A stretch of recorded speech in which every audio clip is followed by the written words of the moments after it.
मेरे प्यारे भाई और बहनों, आप सबको मेरा हार्दिक प्रणाम। कल हम श्री सुखमनी साहिब की पहली अष्टपदी की 5वीं पौड़ी पर चर्चा कर रहे थे। मैंने आपको प्रभकाउ सिमरह से धनवंते, प्रभकाउ सिमराउ से पतवंते, प्रभकाउ सिमराउ से जन परवान, इन शब्दों का भाव अर्थ बताया था। आज हम बाकी के पदों पर चर्चा करेंगे। अगली पंक्ति में गुरुजी फरमाते हैं, प्रभु का सिमराव से पुरख प्रधान। प्रधान शब्द का एक अर्थ है मुख्य। हर सभा में किसी न किसी व्यक्ति को प्रधान माना जाता है ताकि वह सभा की सारी कार्यवाही चला सके। सच्चा प्रधान कौन होता है? आजकल जिसके पास वोट इकट्ठा करने की कला है उसे ही सभा का प्रधान बना लेते हैं। इससे क्या हुआ? मैंने नोट देकर वोट हासिल किया तो क्या हुआ? ऐसे व्यक्ति को सच्चा प्रधान नहीं कह सकते। प्राचीन भारत में किसी भी व्यक्ति को प्रधान बनाने से पहले यह देखा जाता था कि उस व्यक्ति को अपने आप पर संयम है या नहीं। प्रधान उसी व्यक्ति को बनना चाहिए जो अपने पर संयम रख सके। जो अपने पर संयम नहीं रख सकता वह कार्यवाही कैसे चला सकता? देखिए, सभा में या किसी मीटिंग में भी अलग अलग स्वभाव के लोग आते हैं। मान लो सभा में कोई व्यक्ति प्रधान को नीचा दिखाने आता है। अब प्रधान क्रोधित हो जाए और आपे से बाहर हो जाए तो उसे हम प्रधान कैसे कह सकते हैं? आजकल देखो असेंबली में कितने तकरार होते हैं। असेंबली के मेंबर्स और अध्यक्ष बहुत जल्दी आवेश में आ जाते हैं। असेंबली मछली बाजार बन जाता है। हमारा अपने बोलने पर कोई संयम नहीं है। एक बार बोलना शुरू किया तो फिर बंद ही नहीं करते। जो कम बोलता है वह अपनी ऊर्जा बचाता है। मेरे प्यारे भाई और बहनों, गुरुदेव साधुवास स्वामी जी कहते थे, पुराने जमाने में पंचायत होती थी। पंचायत के मुखिया धीरज वाले होते थे। वे सबकी बात बड़े ध्यान से सुनते थे और गंभीरता से कार्यवाही करते थे। जो व्यक्ति परमात्मा का स्मरण करता है वह मुख्य प्रधान बनता है। वह अपनी इच्छाओं और कामनाओं पर संयम रखता है। सच्चा प्रधान वही हो सकता है जिसने स्वयं पर विजय पाई हो। जो स्वयं पर विजय पाता है वही दुनिया पर विजय पा सकता है। प्रधान शब्द का दूसरा अर्थ है महापुरुष। महापुरुष कौन होते हैं? यह बात पुराने दिनों की है। एक बार यह प्रश्न मैंने कुछ युवकों के सामने रखा। उन्होंने कहा, हमारे अनुसार लेनिन सबसे बड़े महापुरुष हैं। ये युवक रूस के क्रांतिकारों से प्रभावित थे। उन्होंने कहा, लेनिन जैसा महापुरुष हमने आज तक नहीं देखा। इस पर मैंने उनसे लेनिन को महापुरुष मानने का कारण पूछा। मैंने उनसे कहा, बेशक लेनिन ने रूस में जबरदस्त इंकलाब किया। इसी प्रकार गुरु नानक देव जी ने भी लोगों के दिल में इंकलाब जगाया। इसमें कोई शक नहीं है कि इतिहास में लेनिन एक प्रधान पुरुष माने जाते हैं, लेकिन लेनिन से बढ़कर हैं गुरु नानक देव जी, जिन्होंने सारे भारत में कितना बड़ा इनकलाब छेड़ दिया था। मेरे प्रियजनों, अब देखते हैं 5वीं पौड़ी के दूसरे पद की पहली पंक्ति में गुरु अर्जन देव जी क्या कहते हैं? प्रभु का सिमरह बे मोहताजे। बेमहताजे का अर्थ है बेपरवाह, आजाद व्यक्ति, आजादी। आजकल आजादी शब्द बड़ा ही आम हो गया है, सब कोई इसकी रट लगा रहा है, किंतु सच्ची आजादी है कहाँ? क्या असेंबलियों में आजादी है? क्या बंगलों और घरों में आजादी है? आजादी के नारे तो सब कोई लगाता है, किंतु सच्ची आजादी है कहाँ? मेरे प्यारे भाइयों और बहनों, गुरुदेव साधुवाद स्वामी जी कहते थे, यदि एक देश दूसरे देश को अपने दबाव में रखता है, उस देश को आज़ाद नहीं कहा जा सकता। वे कहते थे, मेरे प्यारे भारतवासियों, तुम पश्चिमी देशों की नकल मत करो। जब वे विदेश गए तो उन्होंने देखा वहाँ के लोग सारा वक्त फैशन और दिखावे के नशे में चूर है।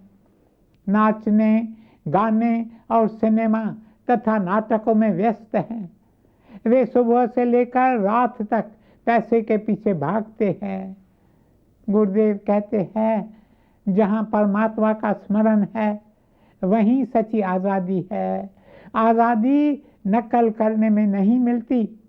हम विदेशों से आज़ादी नहीं ला सकते।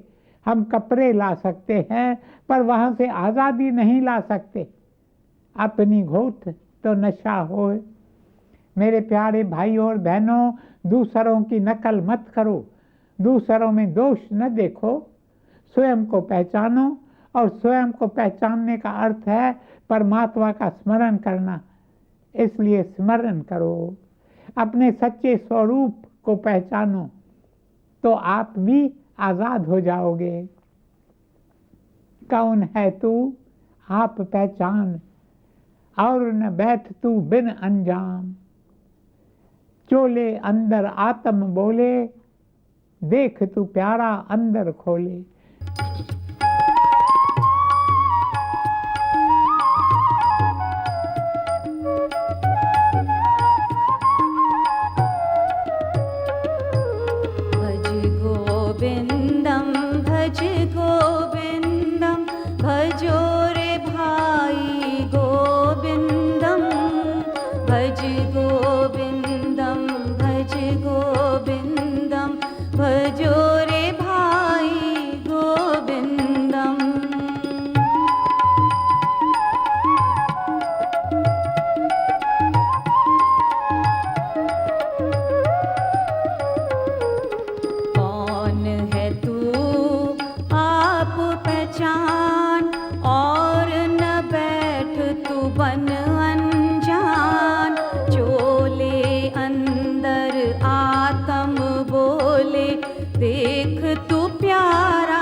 खोल सब है पानी गोविंद बोल।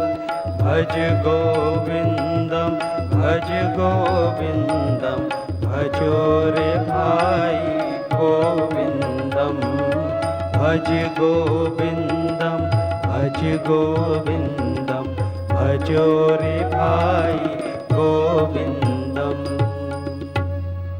मेरे प्यारे भाई और बहनों, उसके बाद आता है प्रभु का सिमर सर्ब के राजे।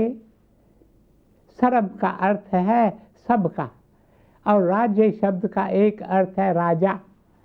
जो भगवान का स्मरण करते हैं वे सबके राजा होते हैं, क्योंकि वे दूसरों के दिल को अपने वश में कर लेते हैं। जो लोगों के दिल में उतर जाए, सही माने में वही सच्चा राजा होता है। सच्चा राजा वह नहीं होता जिसके सिर पर ताज होता है। सच्चा राजा तो वह है जो दिलों पर राज करे। मुगलों के बादशाह बाबर, उसके बाद आए हुमायूं, उसके बाद अकबर, उसके बाद आए जहांगीर, औरंगजेब, बहादुर शाह। पर आज वे कहाँ हैं? सब के सब चले गए। आज मुगलों की सल्तनत कहाँ है? किंतु गुरु नानक देव जी देखिए, वे आज भी हमारे शहंशाह हैं। सच्चे संत फकीर दरवेश ही सच्चे बादशाह है। राजे शब्द का दूसरा अर्थ है जो चमके। भगवान के भक्त स्वयं को बहुत छिपाने की कोशिश करते हैं, किंतु वे छिप नहीं पाते। वे तो सितारों की तरह चमकते हैं। उनकी आंखें चमकती हैं, उनके शब्दों में चमक होती है। एक दिन संत रामकृष्ण परमहंस जी कोलकाता के एक मंदिर में गए। उस मंदिर में श्री केशव चंद्र सेन भी थे। संत रामकृष्ण जी ने उन्हें पहले कभी नहीं देखा था। मंदिर में सत्संग चल रहा था। संत रामकृष्ण जी बड़ी विनम्रता से सत्संग में आकर बैठ गए। फिर वे इधर उधर देखने लगे। श्री केशव चंद्र सेन जी आंखें मूंद करके प्रार्थना कर रहे थे। संत रामकृष्ण जी उनकी प्रार्थना सुनने लगे। कुछ देर बाद श्री केशव चंद्र सेन ने अपनी आंखें खोली। संत रामकृष्ण जी की आंखें तो बस उन पर टिकी थीं। फिर संत रामकृष्ण उठते हैं और श्री केशव चंद्र सेन से मिलते हैं। मेरे प्यारे भाइयों और बहनों, जिस दिन एक संत दूसरे संत से भेंट करते हैं, वह दिन बड़ा ही पावन होता है। जहाँ एक संत दूसरे संत से मिलते हैं तो वह मकान पावन होता है। अब श्री केशव चंद्र समझ जाते हैं ये संत रामकृष्ण जी हैं, और संत रामकृष्ण जी भी समझ जाते हैं कि ये श्री केशव चंद्र सेन जी हैं। दोनों आपस में गले मिलते हैं। फिर एक मासूम बच्चे की तरह संत रामकृष्ण जी कहते हैं, मेरे प्रिय, मैं तुमसे कुछ कहूँ। इस पर श्री केशव चंद्र कहते हैं, हाँ बोलिए, आप जो कहें वह मेरे लिए अमृत है। संत रामकृष्ण जी कहते हैं, मेरे प्रिय, लेकिन तुम मेरी बात का बुरा मत मानना। श्री केशव चंद्र कहते हैं, मैं बुरा क्यों मानूंगा? संत रामकृष्ण जी कहते हैं, मैं सत्संग में आया तो मैंने देखा सत्संग में बैठे लोगों के मन कितने चंचल हैं। पता नहीं कहाँ कहाँ भटक रहे हैं। पर मैंने तुम्हें प्रार्थना करते हुए देखा, तुम्हारा मुख चमक रहा था। इससे मैं समझ गया कि तुम ही केशव हो। भगवान के भक्त तो लोगों की भीड़ में अलग से चमकते रहते हैं। मेरे प्रियजनों, अगले पद में गुरु जी कहते हैं, प्रभु का स्मरण से सुखवासी। जो परमात्मा का स्मरण करते हैं वे सुख में निवास करते हैं। पर उस सुख में जो सच्चा सुख है, ना कि झूठा सुख जिसे हम पकड़ कर बैठे हैं। एक संत थे जो एक पहाड़ी पर निवास करते थे। वे नगर में आते और लोगों से पूछते, क्या तुम सुखी हो? इसके बाद उन्होंने उपदेश दिया कि तुम सुखी नहीं हो। सुख पाने का मार्ग है परमात्मा को याद करना। यही संदेश गुरु जी भी हमें देते हैं। आप लोग समझते हैं बंगलों और अटारियों में, मोटर गाड़ियों में, नौकर चाकर या समाज में ऊंचा स्थान पाने में सुख है। नहीं नहीं, सुखी तो वह होता है जो परमात्मा को याद करता है, और जो उसे भुला देता है वह दुखी होता है। मेरे प्यारे भाइयों और बहनों, इस पद में गुरु जी आगे फरमाते हैं, प्रभु का स्मरण सदा अविनाशी। जो भगवान का स्मरण करता है वह सदा अविनाशी है, उसका कभी नाश नहीं होता, अब वह अमर हो जाता है।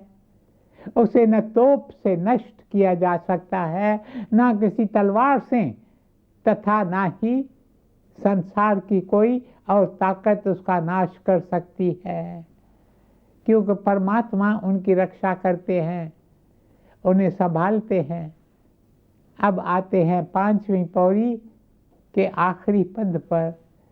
स्मरण ते लागे जिन आप दयाला, नानक जन की मंगे रवाला। इन 2 पंक्तियों में गुरु जी ने भगवान का स्मरण करने वाले व्यक्ति की कितनी सुंदर तस्वीर खींची है। इनके श्रवण से हमारा दिल भी उनकी ओर आकर्षित हो रहा है। गुरु जी फरमाते हैं कि परमात्मा का स्मरण वे लोग करते हैं जिन पर कृपा होती है। ब्रह्म कृपा ही केवलम। जब कोई सच्चे सतगुरु हमारे दिल का द्वार खोलते हैं और अपनी मीठी और अपने मीठे वचन सुनाते हैं, तभी व्यक्ति धन्य हो जाता है और उसके भीतर सजगता आती है। इसलिए परमात्मा की कृपा के लिए पुकारें, बार बार पुकारें, हे प्रभु दया करो, रहम करो, कृपा करो और दो हमें भी दान। आगे गुरु अर्जन देव जी कहते हैं, जिन पर भगवान की दया है, भगवान की कृपा है, जिन्हें सचखंड के सिक्के मिले हैं, नानक जन की मंगे रवाला। यहाँ रवाला का अर्थ है धूल। ऐसे लोगों के चरणों की मैं धूल मांगता हूँ। काश हम भी ऐसे नम्र, ऐसे विनीत हो जाएं और हमें भी गुरु जी के चरणों की धूल मिल जाए। श्यामा तेरे चरणों की गर धूल जो मिल जाए, सच कहता हूँ बस मेरी तकदीर बदल जाए।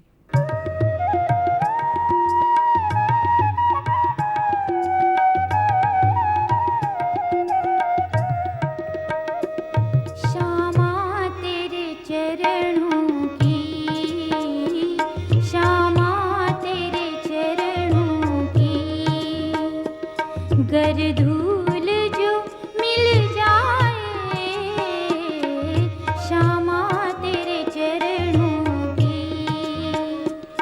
गर धूल जो मिल जाए, सच कहता हूँ बस मेरी, सच कहता हूँ बस मेरी तकदीर बदल जाए।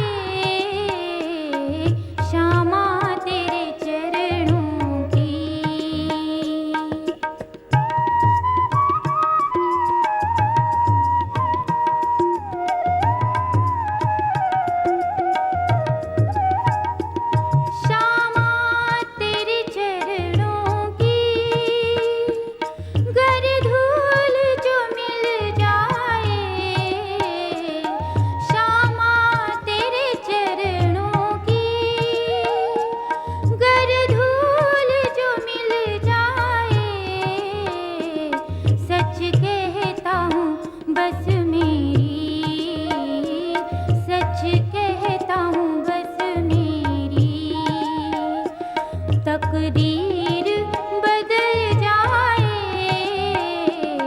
श्यामा तेरे चरणों की, श्यामा तेरे चरणों की।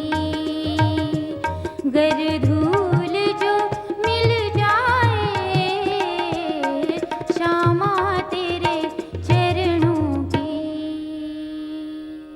मेरे प्यारे भाइयों और बहनों, आइए देखें गुरुदेव साधु वासवानी जी ने इस 5वीं पौड़ी पर हमें क्या शिक्षा दी है। इस पौड़ी में 5 मुख्य बातें बताई गई है। पहली बात है, जो परमात्मा का स्मरण करता है उसे सच्चा धन मिलता है। यह धन 3 प्रकार का होता है।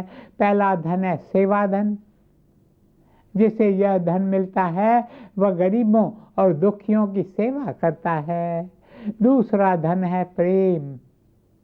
ऐसा इंसान प्रेम से ओत प्रोत होता है, वह दूसरों पर भी अपना खूब प्रेम बरसाता है, सही मायने में ऐसा व्यक्ति ही सच्चा धनवान है। तीसरा धन है नाम धन। जिस व्यक्ति को नाम धन मिलता है वह धीरे धीरे उस मंजिल पर पहुंच जाता है जहां वह अपने हृदय में नाम शब्द सुनता है।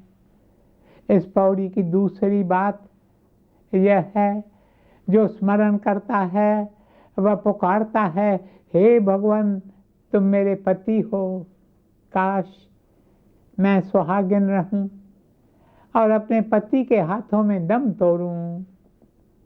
तीसरी बात, जो स्मरण करता है वह स्वतंत्र है, उसे सच्ची आज़ादी मिलती है, फिर चाहे वह गरीब ही क्यों ना हो, वह दुनिया के द्वार पर भिखारी नहीं बनेगा। चौथी बात, जो स्मरण करता है उसे सच्चा सुख मिलता है, दुनिया का ऐशो आराम नहीं बल्कि उस सच्चे दरवेश को निज निर्मल सुख मिलता है। पांचवी बात है कि यह स्मरण ईश्वर की देन है। यह वरदान हमें न पुस्तकें पढ़ने से मिलता है न ही किसी धन दौलत से, यह तो ईश्वर की कृपा से ही मिलता है। वे जिसे चाहें उसे दे सकते हैं। इसलिए ऐसे भक्तों, दरवेशों और फकीरों के चरणों की धूल लो और प्रतिदिन तुम भी पुकारो, हे ईश्वर मुझे भी यह उपहार देने की कृपा करो, कृपा करो, कृपा निधान, कृपा करो, कृपा निधान। आज बस यहीं तक, शेष कल। ओम शांति शांति शांति।